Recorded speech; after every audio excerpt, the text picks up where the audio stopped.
Simple numbers and statistics play an important part in our daily lives. They are everywhere, and much of their use is almost automatic. Comparing food prices in the market helps us make good decisions and household savings. Comparing school enrollment rates between villages and islands helps education authorities make informed decisions of where to invest in building new schools. Without timely and quality statistics, policymakers and planners will find it difficult to make good decisions. Without proper statistics, some seasoned development practitioners have stated repeatedly, we are flying blind.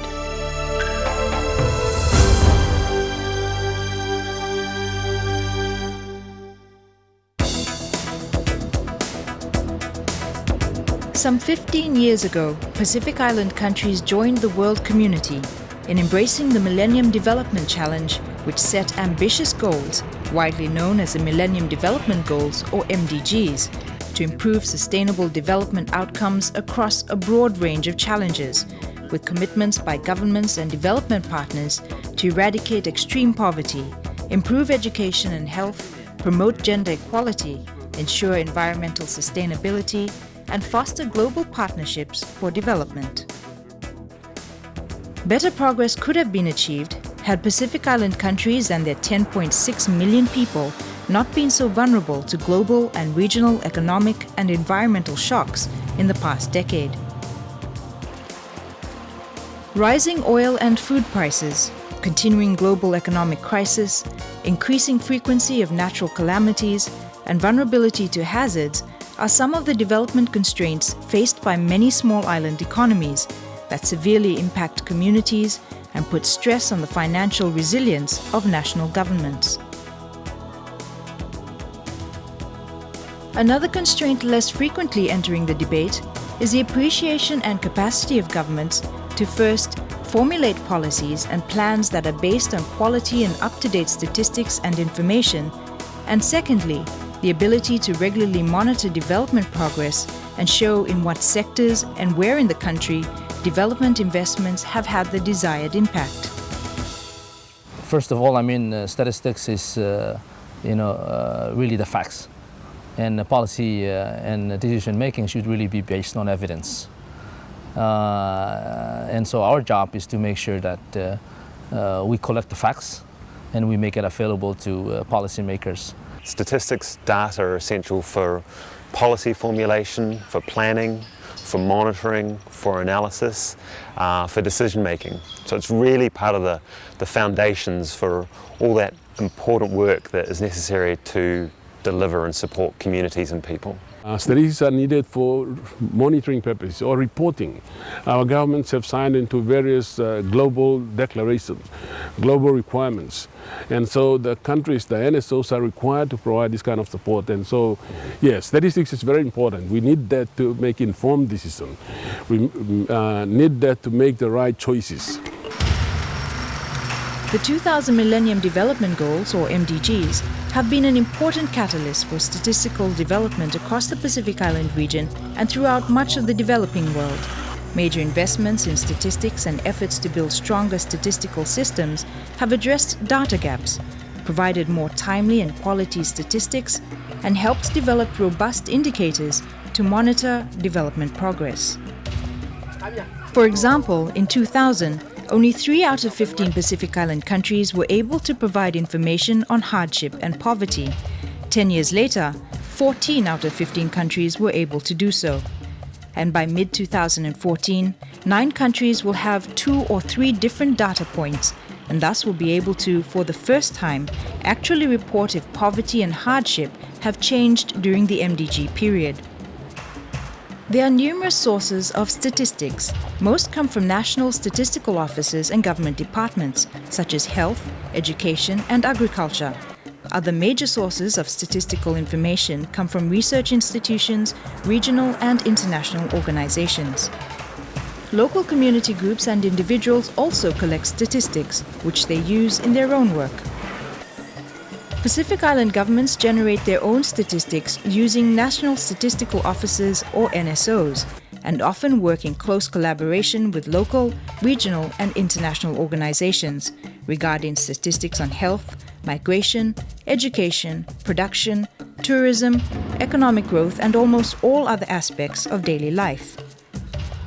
As Pacific countries try to fulfill their MDG commitments, reliable statistics become even more crucial in making decisions, formulating policies, and implementing programs. I see statistics is not only for government, because the statistical office is for the people of Fiji, people from the university, academic, civil society should have access to up-to-date statistics, especially for their program. Now social statistics has become very critical because if government is going to put in a program to support a targeted group like disadvantaged women, so we need statistics. Certainly in our small island states, the main challenge is the very limited resources that we have for statistics and how to best use those statistics to get a coordinated national statistical system where we have the statistics office working with health, working with education, working with reserve banks to provide a core national data set which has got quality, timely indicators. And that's a real challenge for us, and it's something that we're just beginning to address. One of the biggest obstacles is producing information on a timely basis. So there is a certain amount of time when the information remains relevant. So the longer it's out there, and the longer you leave it and it's not published, it becomes less relevant than when the incident or any occurrences when it first comes out.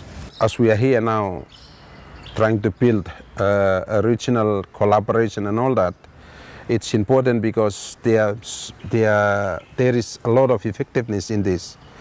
Like we have discussed, the South-South cooperation, learning from experience within other countries, how we can work together, building the Pacific, taking it to another level. Visioning as a group exercise. The lack of expertise, insufficient institutional and technical support systems, and inadequate financial resources have often plagued statistical collection and analysis in the Pacific and undermined the central role national statistical offices (NSOs) play in collecting statistics, translating these numbers into meaningful information and knowledge, and thus provide the very basis for evidence-informed decision-making. The Secretariat of the Pacific Community, based in New Caledonia, plays an important supporting role with its Statistics for Development division, aimed at strengthening the capacity of national statistical systems and assisting social and economic planning agencies to collect and utilize quality and timely statistics and information.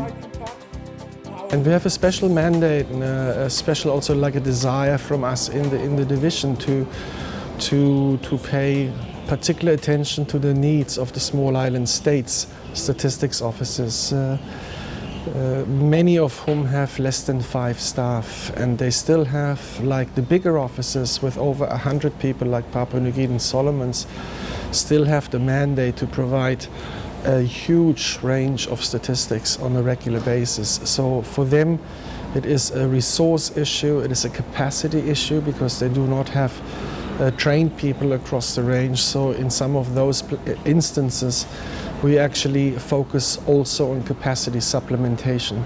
And that means where we have our staff doing services that are normally done by countries themselves and increasingly enlist expertise from other island statistics offices in a South-South type cooperation. Probably for the income effect. Up until 2010, no country in the Pacific had a national strategy for the development of statistics, NSDS, in place, the internationally recognized gold standard for strategic statistical planning. By early 2015, it is expected that 7 countries would have a long-term statistics strategy in place, which is of fundamental importance to help build and sustain national statistical capacities to produce quality and timely statistics and indicators, which are indispensable for evidence-informed decision-making, policy development and planning, and for monitoring development progress, impact and policy performance at national, regional, and international levels. All the information that comes from the Stats Office is used by our national planners, and information like the GDP, the size of the economy, the change in the cost of living, information on import and export, as well as things like poverty, population distribution, and health indicators.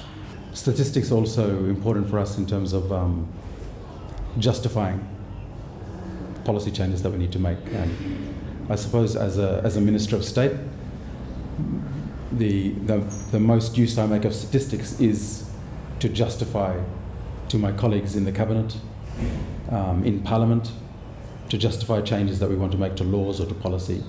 You have to have a good evidence for that need for a change, which comes from statistics that we can compile and provide. The Millennium Development Goals succeeded in attracting attention across the Pacific Island region and throughout the developing world on the importance of having access to quality and timely statistics to develop, implement, and monitor development policies. Statistical data and information should be an important part of the debates on the post-2015 development agenda, especially when goals, targets, and indicators are to be set. The challenge now for the international statistical community is to stand up and be counted and provide solid support to those wishing to use evidence in developing post-2015 policy priorities, and also learn from the MDG process and be guided by realistic, achievable and measurable targets. We're at the moment discussing with Paris 21 and other interested partners like the Bill and Melinda Gates Foundation to see to what extent we might be able to convince political leaders to actually elevate statistical development as a development goal in its own right. Because at the end of the day, billions of dollars will be invested in the post-2015 development agenda, and we need to be able to provide both countries as well as their development partners with the evidence that the money invested is actually well spent, that the money invested is actually making impacts, is achieving the outcomes.